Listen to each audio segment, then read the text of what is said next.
आखिर बिजली कैसे बनाई जाती है? अपने घरों में टीवी, पंखा, फ्रिज, एसी, कूलर का इस्तेमाल तो आप करते ही होंगे और ये सभी इक्विपमेंट्स ऑपरेट करने के लिए हमें जिस चीज की आवश्यकता होती है वो होती है इलेक्ट्रिसिटी यानी कि बिजली। लेकिन कभी सोचा है जिस इलेक्ट्रिसिटी ने आपकी लाइफ को इतना आसान बना दिया है उसे बनाने में हर रोज लाखों मजदूरों की जान दांव पर लगी होती है। और अब सवाल यह है कि आखिर बिजली बनाई कैसी जाती है, बिजली बनाने के लिए किस चीज का इस्तेमाल होता है और क्यों बिजली बनाते समय इन मजदूर भाइयों को अपनी जान हथेली पर रखकर काम करना पड़ता है।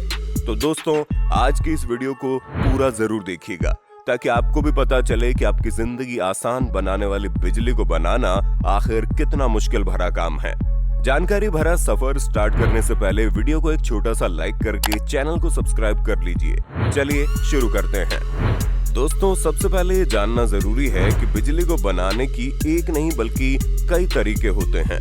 बिजली को पानी की मदद से, कोयले की मदद से, पवन चक्की की मदद से और जनरेटर की मदद से बनाया जा सकता है। और आज हम आपको इन सभी अलग अलग तरीकों से बिजली कैसे बनाई जाती है इसके बारे में डिटेल में जानकारी देने वाले हैं।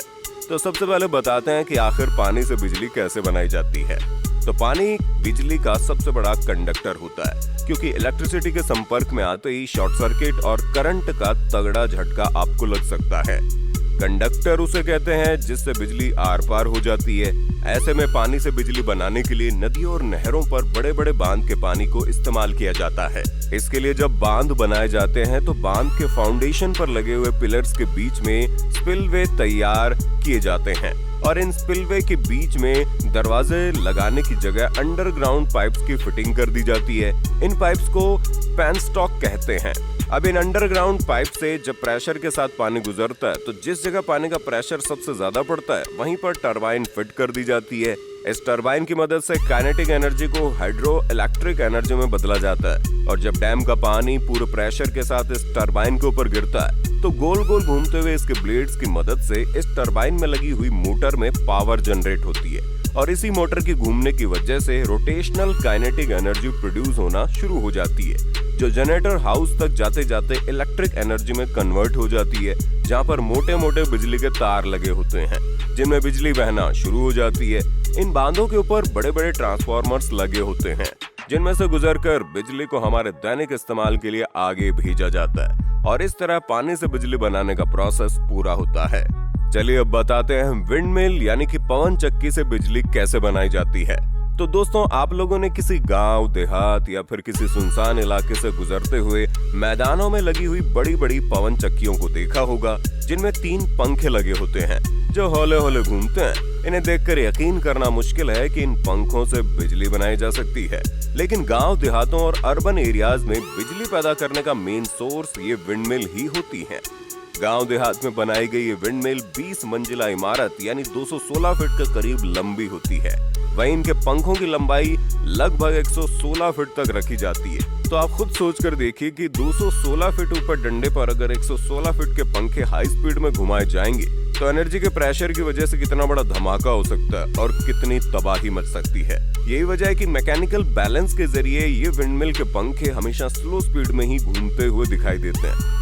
बिजली बनाने के लिए इन विंड मिल में घूमने वाले 3 पंखों के बीचों बीच एक राउटर हब बनाया जाता है और जितनी स्लो स्पीड से विंडमिल के पंखे घूमते हैं उससे 100 गुना तेज स्पीड से रोटर हब विंडमिल के स्ट्रक्चर के अंदर रोटेट होता है। इस रोटर हब के पीछे के हिस्से पर लोहे का एक बड़ा डंडा यानी ड्राइव शाफ्ट लगी होती है जो राउटर हब के साथ उतनी ही एनर्जी और स्पीड से घूमती है और शाफ्ट के पीछे एक गियर बॉक्स में टरबाइन को फिट किया जाता है। इस टरबाइन के पीछे एक जनरेटर लगा होता है तो जैसे जैसे विंडमिल घूमती है वैसे वैसे ड्राइव शाफ्ट घूमता है जिसकी एनर्जी से रोटर हब को एनर्जी मिलती है और टरबाइन को घूमने में मदद मिलती है। टरबाइन के घूमने के साथ ये जनरेटर मिलने वाली एनर्जी से इलेक्ट्रिसिटी प्रोड्यूस करता है। लेकिन कभी कभी आंधी तूफान के मौसम में ये विंडमिल के पंखे जरूरत से ज्यादा स्पीड में घूमते हैं जिसकी वजह से अंदर लगे हुए ड्राइव शाफ्ट, रोटर हब और टरबाइन की स्पीड भी इम्बैलेंस हो जाती है और इसी इम्बैलेंस को कंट्रोल करने के लिए विंडमिल के अंदर एक गियर बॉक्स को फिट किया जाता है ताकि विंडमिल के पंखों की गति को कंट्रोल किया जा सके। इस गियर बॉक्स की वजह से चाहे जितनी भी तेज हवा क्यों ना चले विंडमिल में लगे हुए पंखे अपना बैलेंस नहीं खोते और अपनी नॉर्मल स्पीड से घूमते रहते हैं। विंडमिल के ऊपरी हिस्से में जो एनर्जी प्रोड्यूस की जाती है वो एनर्जी जनरेटर से होकर विंडमिल के डंडे से लगे हुए तारों की मदद से उसके बेस में मौजूद ट्रांसफार्मर में आ जाती है, जहां से इसके वोल्टेज को बढ़ाकर इसे पावर स्टेशन में ट्रांसफर कर दिया जाता है और इसी पावर स्टेशन की मदद से पूरे गांव या शहरों में बिजली पहुंचाई जाती है और इस तरह विंडमिल्स की मदद से बिजली बनाई जाती है। अब बात करते हैं आखिर कोयले से बिजली कैसे बनाई जाती है। तो दोस्तों, कोयले से बिजली बनाने के लिए सबसे पहले एक इलेक्ट्रिक पावर प्लांट तैयार किया जाता है, जहां कोयले से बिजली बनाने का सारा प्रोसेस होता है। कोयले से बिजली बनाने के लिए सबसे पहले खदानों में से मिलियंस टन कच्चा कोयला लाया जाता है और बिजली बनाने के प्रोसेस में सबसे पहला स्टेप इसी मिलियन टन कोयले को स्टोर करना होता है। तो कोयले को स्टोर करने के लिए सबसे पहले कोयले के बड़े बड़े टुकड़ों को क्रशर मशीन की मदद से पाउडर में तब्दील कर लिया जाता है ताकि स्टोरेज आसानी से हो सके। अब इसके बाद कोयले के पाउडर को एक खास तरीके से जलाया जाता है, जिसमें कोयले की फ्यूल डेंसिटी वाला मटेरियल और कोयले के जलने से बची हुई राख को अलग कर लिया जाता है। अब बड़ी बड़ी मशीनों में पानी भरकर हीटिंग प्रोसेस के जरिए पानी को गर्म करके भाप बनाई जाती है। इन मशीनों के पाइपों में पानी भरा होता है और उन पाइपों के जरिए जले हुए कोयले की एयर ऐश को पानी के साथ उबालकर भाप बनाई जाती है और कोयले की बची हुई राख को सीमेंट बनाने के लिए भेज दिया जाता है और कोयले को जलाते समय उड़ने वाले धुएं को फिल्टर करके हवा में छोड़ दिया जाता है। कोयले को जलाकर जो भाप तैयार होती है उस भाप को बिजली बनाने के प्रोसेस में इस्तेमाल किया जाता है। इस भाप को बिजली बनाने की मशीन की दूसरी यूनिट में लगे टरबाइन में फिर से चलाया जाता है और इसके बाद टरबाइन के जरिए कोयले से बिजली बनाई जाती है। और अगर इस मशीन में लगी टरबाइन की बात करें तो ये गोल पंखे की तरह होती है, जिसे प्रेशर स्टीप के जरिए चलाया जाता है। इसके बाद टरबाइन के घूमने से चुंबक से बिजली बनाने के सिद्धांत के जरिए जनरेटर चलाया जाता है और इसके बाद चुंबक के बीच बिजली का तार आदि घूमने से बिजली का उत्पादन होता है। इस दौरान टरबाइन पर खास प्रेशर का ध्यान रखा जाता है, जिससे टरबाइन काफी तेज घूमता है और इससे जुड़ा अल्टरनेटर भी तेज घूमता है और आसानी से बिजली बनने लगती है। इसके बाद ये बिजली पावर ट्रांसफार्मर तक पहुंचाई जाती है और फिर तारों के जरिए हमारे घरों तक आती है।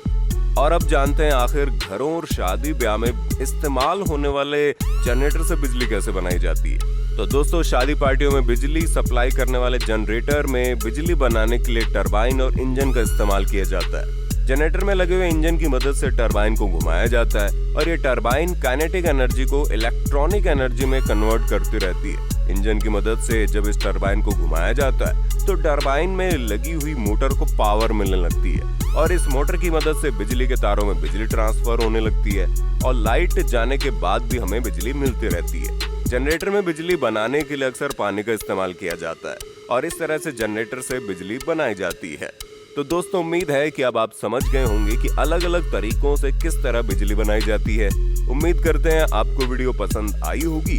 वीडियो अच्छी लगी तो वीडियो को लाइक कीजिएगा, चैनल को सब्सक्राइब कीजिएगा, ज्यादा से ज्यादा लोगों तक वीडियो को शेयर करना बिल्कुल भी मत भूलिएगा ताकि ये जानकारी हर किसी को मिल सके।